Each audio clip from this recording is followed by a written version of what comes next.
Satyabhama Institute of Science and Technology, Chennai. Satyabhama Institute of Science and Technology, Chennai. தானொரு கோலும் நாளும் அடியாரை வந்து. சிவகாசி அருகே திருத்தங்கல் பாலாஜி நகரில் உள்ள இல்லத்தில் முன்னாள் அமைச்சர் ராஜேந்திர பாலாஜியை நேரில் சந்தித்த சிவபக்தர் நிர்மல்குமார் கோளறு திருப்பதிகம் வாழ்த்து பாடலை பாடினார். இதனை ராஜேந்திர பாலாஜி மெய்மறந்து கேட்ட காட்சியை வீடியோவாக அதிமுக நிர்வாகிகள் உட்பட பல்வேறு தரப்பினரும் வாட்ஸ்அப்பில் பகிர்ந்தனர்.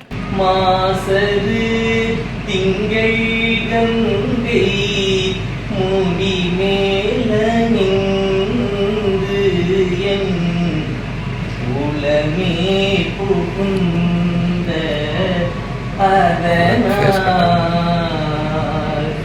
ஞாயிறு திங்கள் செவ்வாய் புதன் வியாழங்கள்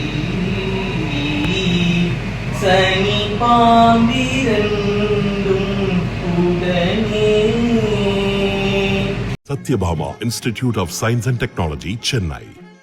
Satyabhama Institute of Science and Technology, Chennai.